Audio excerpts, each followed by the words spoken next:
Hello and welcome my dear friends. कैसे हैं आप सभी लोग। उम्मीद करता हूं अच्छे होंगे, बेहतर होंगे, आपके जीवन में सब कुछ अच्छा चल रहा होगा। हमारे इस नए नवेले यूट्यूब चैनल पर आप सभी का स्वागत है।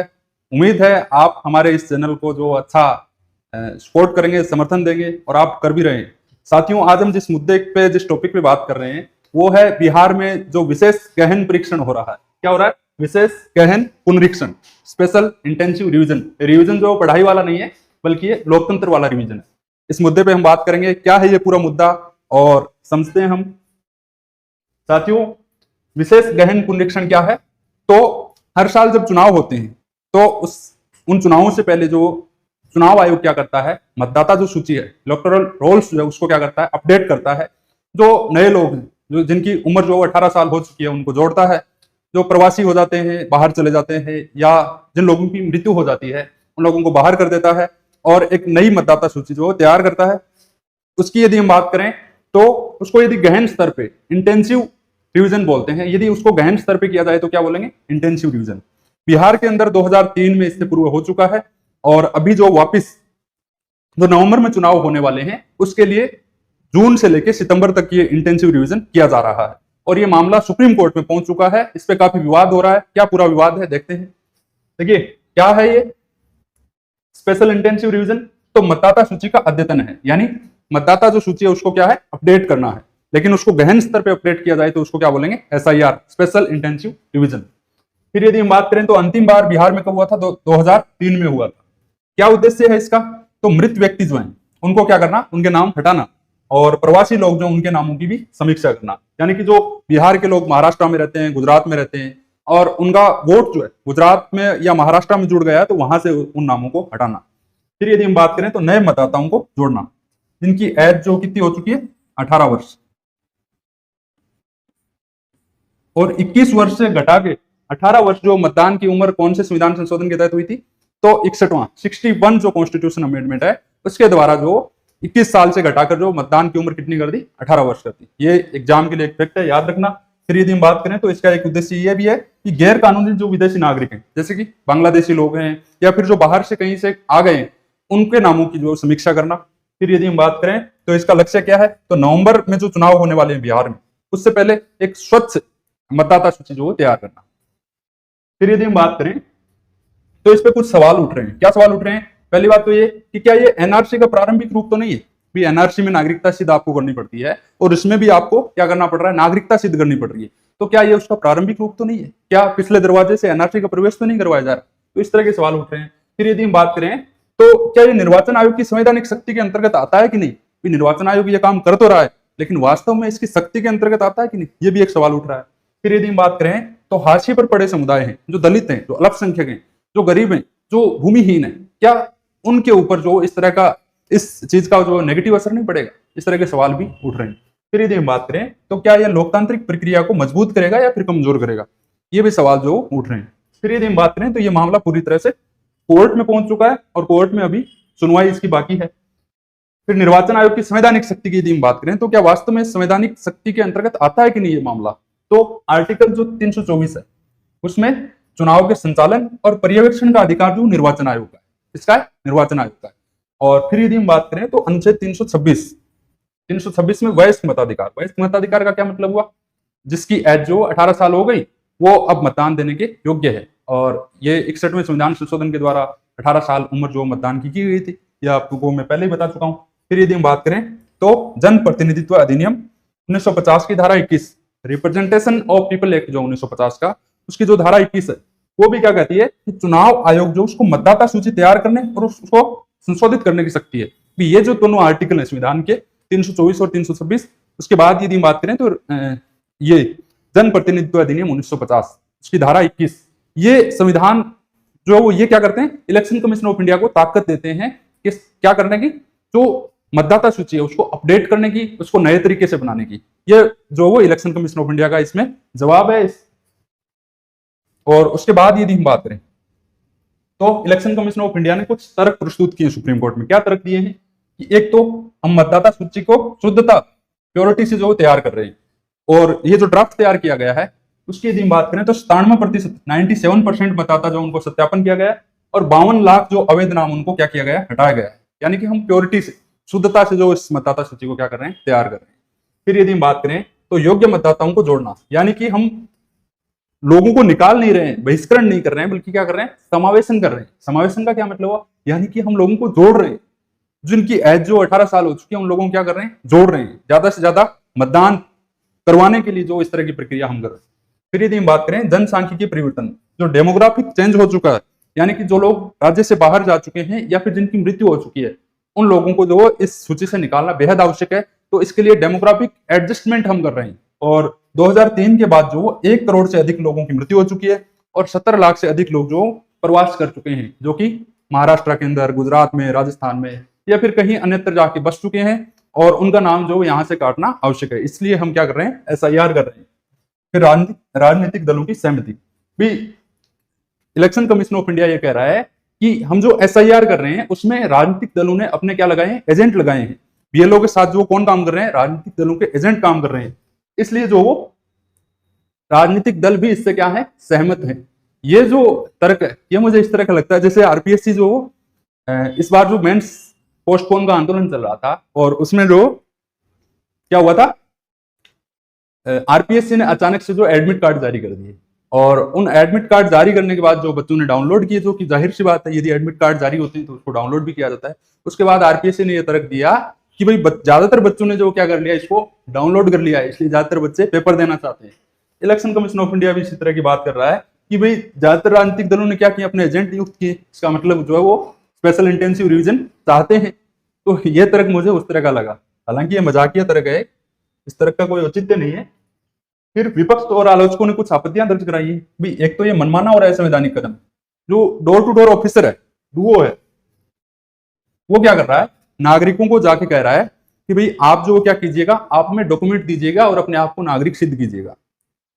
डॉक्यूमेंट कौन से चाहिएंगे इसमें, डॉक्यूमेंट जैसे कि यदि आप नागरिकों से डॉक्यूमेंट मांगेंगे तो वो क्या ला के देंगे, आधार कार्ड ला के देंगे, या फिर आधार कार्ड नहीं चलेगा तो पैन कार्ड ला देंगे, राशन कार्ड ला देंगे। लेकिन ये डोर टू डोर ऑफिसर उनको जाके क्या कह रहे हैं कि आप आधार कार्ड मत लाइए, आप जो पैन कार्ड भी मत लाइए, आप राशन कार्ड भी मत लाइए, बल्कि क्या लाइएगा, आप लाओ अपना जो आपके जो जमीन के कागज हैं वो लेके आओ, आपका बर्थ सर्टिफिकेट लेके आओ, या फिर आपका यदि पासपोर्ट बना है तो वो लेके आओ। इस तरह के डॉक्यूमेंट जो आम नागरिकों के घरों में नहीं मिलते। यदि हम बात करें बर्थ सर्टिफिकेट की, तो 2000 से सन 2000 से पहले तो कोई बनवाता ही नहीं था, तो बर्थ सर्टिफिकेट तो आम नागरिकों के घरों में मिलेगा ही नहीं। फिर यदि हम बात करें पासपोर्ट, वो भी सामान्य नागरिकों के घरों में पासपोर्ट कहाँ मिलता है। फिर यदि हम बात करें जमीन के कागजों की, तो यदि कोई व्यक्ति भूमिहीन है, जिसके पास जमीन ही नहीं है, तो वो जमीन के कागज कहां से लाएगा। तो इस तरह की मजाकिया बातें जो कुछ इलेक्शन कमीशन कर रहा है, जो कि सही नहीं है, मतलब जनता के हिसाब से तो बिल्कुल ही सही नहीं। फिर यदि हम बात करें, भाई नागरिकों को खुद क्या करना पड़ा, अपने आप को नागरिक सिद्ध करना पड़ता है, और ये अनुच्छेद 14 जो समानता का अधिकार है, अनुच्छेद 19 जो अभिव्यक्ति की स्वतंत्रता है, और अनुच्छेद 21 जो कि जीवन के अधिकार का उल्लंघन करता है। फिर यदि हम बात करें तो हाशिए पर पड़े समुदायों को बहिष्कार होता है, यानी कि जो लोग दलित हैं, जो लोग अल्पसंख्यक हैं, जो लोग गरीब हैं, भूमिहीन हैं, वो यदि बिहार से बाहर जाके कहीं काम कर रहे हैं और यदि उनका इस ड्राफ्ट में नाम नहीं आया, तो उनको क्या करना पड़ेगा, बिहार जाना पड़ेगा, अपने डॉक्यूमेंट्स जो वापस से फाइल करने पड़ेंगे, और उन डॉक्यूमेंट्स को फाइल करने में, उन डॉक्यूमेंट्स को जो वो जमा कराने में इलेक्शन कमीशन ऑफ इंडिया तक जो वो क्या करना पड़ेगा, उनमें समय लगेगा, उनमें संसाधन लगेंगे, और उनका जो रोजगार है उसमें भी उनका क्या होगा, नुकसान होगा। तो इस तरह की चीजें हैं कि इसमें नुकसान किसका हो रहा है, जो हाशिए पर पड़े समुदाय हैं उनका नुकसान हो रहा है। फिर यदि हम बात करें तो सीमित समय सीमा और पारदर्शिता की कमी है। भाई जून के लास्ट जो सप्ताह है उसमें आप घोषणा करते हैं कि हम क्या कराएंगे, स्पेशल इंटेंसिव रिवीजन करवाएंगे, और कब तक करवाएंगे, सितंबर तक करवाएंगे। कितने मतदाताओं का, 8 करोड़ मतदाताओं का। 8 करोड़ मतदाताओं का सिर्फ 2 या 3 महीने में स्पेशल इंटेंसिव रिवीजन पॉसिबल नहीं है। सुप्रीम कोर्ट भी ये बात बोल चुका है। तो इसमें जो समय की व्यवहारिकता नहीं है, समय यदि ज्यादा होता तो फिर अलग बात थी। नवंबर में चुनाव होने वाले हैं, जून में के लास्ट में आप घोषणा करते हो, और सितंबर से पहले पहले आपको स्पेशल इंटेंसिव रिवीजन करना है, तो समय तो बिल्कुल ही व्यावहारिक नहीं है। फिर यदि हम बात करें तो एनआरसी जैसी मानसिकता और बहुसंख्यकवाद का खतरा, ये मैं आपको पहले ही बताया था कि ये जो डॉक्यूमेंट्स मांगे जा रहे हैं इसमें आपको नागरिकता सिद्ध करनी पड़ रही है, और नागरिकता सिद्ध करने के लिए एनआरसी जो पहले से ही चर्चा में चल रहा था, तो ये सवाल उठ रहे हैं कि कहीं एनआरसी का पिछले दरवाजे से प्रवेश तो नहीं करवाया जा रहा।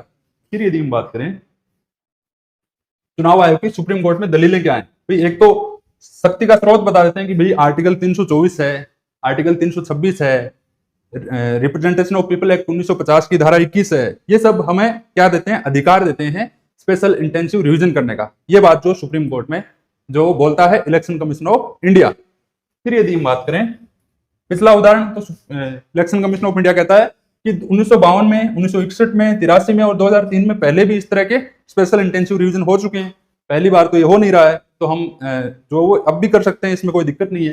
फिर यदि हम बात करें तो इलेक्शन कमीशन ऑफ इंडिया कहता है कि राजनीतिक पार्टियों ने डिमांड की थी। ये जो डिमांड कहां से आई थी, राजनीतिक पार्टियों की तरफ से आई थी कि भाई बहुत से मतदाता जो क्या हो रहे हैं, नए जोड़ने हैं, बहुत से जो पुराने मतदाता है उनको हटाना है, इसलिए डिमांड उनकी थी, हमारी नहीं थी। फिर यदि हम बात करें तो सुप्रीम कोर्ट ने इसमें बोला है कि भाई ये जो आप पूर्वजों के दस्तावेज मांग रहे हो ना, क्या ये व्यवहारिक है, क्या ये सही है, तो इस तरह की बातें आई हैं। फिर यदि हम बात करें तो एनआरसी, जैसा कि मैंने बता चुका हूं कि एनआरसी, ये तुलना की जा रही है कि भाई ये एनआरसी तो पिछले दरवाजे से प्रवेश नहीं करवाया जा रहा। एनआरसी और एसआईआर में क्या अंतर है। एनआरसी का उद्देश्य नागरिकता सिद्ध करना, और यदि हम बात करें एसआईआर का उद्देश्य है मतदाता सूची को अपडेट करना, अद्यतन करना।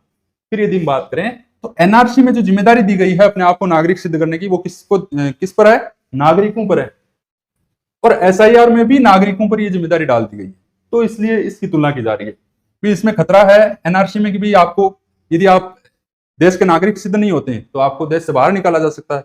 और यदि हम बात करें एसआईआर में क्या खतरा है, वोटिंग अधिकार खोने का, और वोटिंग का अधिकार किसी भी व्यक्ति का जो वो एक संवैधानिक अधिकार है, उसको जो खोया नहीं जा सकता, तो इसलिए इसका विरोध हो रहा है। फिर यदि हम बात करें, हालांकि एसआईआर नागरिकता सिद्ध करने की प्रक्रिया नहीं है, लेकिन इससे मतदान से वंचित होना भी लोकतंत्र में बहुत बड़ा मुद्दा है। चुनाव आयोग, देखिए चुनाव आयोग पर ये पहली बार आरोप नहीं लगे, इससे पूर्व में भी कई बार आरोप लग चुके हैं। एक तो अशोक लवासा का केस था, 2019 का जब लोकसभा चुनाव हुआ था, तो उसमें देश के प्रधानमंत्री और गृह मंत्री पे जो कोड ऑफ कंडक्ट है, जो आचार संहिता है, उसका उल्लंघन करने के आरोप लगे थे। उसमें जो इलेक्शन कमीशन ऑफ इंडिया ने उनको जो वो क्लीन चिट दे दी थी, लेकिन अशोक लवासा जो उस समय जो चुनाव आयुक्त भी थे, उन्होंने जो इस चीज का विरोध भी किया था, और बाद में उनको इस्तीफा देना पड़ा। वो एडीबी में जो एशियन डेवलपमेंट बैंक जो उसमें वो चले गए। फिर यदि हम बात करें तो कोविड के समय कुछ राज्यों में चुनाव हुए थे, और उन चुनावों में बड़े बड़े रोड शो हुए थे, बड़ी बड़ी रैलियां हुई थी, और ये बात जो वो कोर्ट में पहुंची थी, और मद्रास हाई कोर्ट ने जो ये कहा था कि भाई चुनाव आयोग जो पूरी तरह से जो कोरोना की दूसरी लहर है, उस कोरोना की दूसरी लहर के लिए जिम्मेदार कौन है, चुनाव आयोग, और इस पर जो क्या करना चाहिए, हत्या का केस जो चलना चाहिए। सुप्रीम कोर्ट ने भी इस चीज की आलोचना की थी। और फिर यदि हम बात करें इलेक्शन कमीशन की चयन प्रक्रिया, 2023 से पहले जो चुनाव आयोग को चुनने के लिए जो कोई समिति का गठन नहीं था, भाई समिति बनती नहीं थी, सरकार जो सीधा का सीधा चुनाव आयोग का गठन कर लेती थी। लेकिन सुप्रीम कोर्ट ने कहा था कि आप जो एक समिति बनाओ, और सरकार ने पूछा कि उस समिति में कौन कौन होगा, तो चुनाव आयोग सुप्रीम कोर्ट ने कहा था कि उस समिति में होगा सबसे पहले तो प्रधानमंत्री, उसके बाद जो लीडर ऑफ ऑपोजिशन है वो, और साथ साथ सुप्रीम कोर्ट का जो चीफ जस्टिस है, चीफ जस्टिस ऑफ इंडिया, ये तीनों लोग होंगे। लेकिन सरकार ने जब इस समिति का गठन किया तो उसमें क्या कर दिया, जो सीजीआई था, चीफ जस्टिस ऑफ इंडिया, उनको हटा के जो केंद्रीय मंत्री जो उनको क्या कर दिया, चयन समिति में शामिल कर लिया। इस तरह से इसमें कार्यपालिका यानी कि सरकार का जो पूर्णतः बहुमत हो गया, और इलेक्शन कमीशन ऑफ इंडिया जो उसके जो चुनाव आयुक्त हैं उनको चुनने में किसका बहुमत है, सरकार का बहुमत है। तो ये भी एक विवाद है। फिर यदि हम बात करें निष्कर्ष क्या है, इस संविधान जो चुनाव आयोग को शक्ति देता है, लेकिन लोकतांत्रिक प्रक्रियाओं में जो क्या है, संतुलन जरूरी है। भाई आप स्पेशल इंटेंसिव रिवीजन कर तो रहे हो, उसकी आपको पावर भी है, आर्टिकल 324, 326 और रिप्रेजेंटेशन ऑफ पीपल एक्ट 1950 जो उसके धारा 21 जो उसके तहत आपको शक्ति भी है। लेकिन आपको जो क्या करना पड़ेगा, उसमें संतुलन रखना पड़ेगा, लोकतांत्रिक संतुलन रखना पड़ेगा। आयोग को यह सुनिश्चित करना होगा कि कोई भी वैध मतदाता जो बाहर नहीं होना चाहिए, भी आप किसी को भी बाहर नहीं कर सकते। फिर यदि हम बात करें, पारदर्शिता रखनी पड़ेगी, पर्याप्त समय देना पड़ेगा। भाई आप ये जो समय है ना, जून से लेके और सितंबर तक, ये पर्याप्त समय नहीं है 8 करोड़ मतदाताओं। फिर यदि हम बात करें बीएलओ की जवाबदेही, जो बीएलओ है उसकी जवाबदेही तय होनी चाहिए। वो गड़बड़ कर सकता है, वो फील्ड में काम करता है, वो फील्ड में फॉर्म भरवाता है, प्री फील्ड फॉर्म भरवाता है, और इस तरह के जब काम करता है तो उसमें व्यक्तिगत खुन्नस निकालने के लिए जो क्या कर सकता है, किसी भी व्यक्ति को वोट के अधिकार से वंचित कर सकता है, तो उसकी जवाबदेही तय होनी चाहिए। और पुनरीक्षण में पुनर्समीक्षा का अवसर अनिवार्य है, यानी कि किसी भी व्यक्ति को ड्राफ्ट में यदि बाहर कर दिया गया है तो उसके दोबारा से पुनर्समीक्षा की जा सके, इसका अधिकार भी उसको होना चाहिए। फिर यदि हम बात करें तो इस प्रक्रिया को एनआरसी की छाया से बचाना होगा। यानी एनआरसी में क्या हो रहा है, नागरिकों को खुद अपने आप को देश का नागरिक जो वो साबित करना पड़ रहा है, और इस एसआईआर में भी खुद को नागरिक साबित करना पड़ रहा है। तो इस चीज से आपको बचाना होगा। तो इस पूरी प्रक्रिया को हमने समझा। एसआईआर जो अभी काफी चर्चा में चल रहा है, और ये मुद्दा काफी इंपॉर्टेंट भी है एग्जाम के दृष्टिकोण से भी और देश का नागरिक होने के नाते से भी। तो इस मुद्दे को पूरा हमने समझा। उम्मीद करता हूँ आपको समझ में आया होगा। आपका बहुत बहुत धन्यवाद। थैंक यू दोस्तों।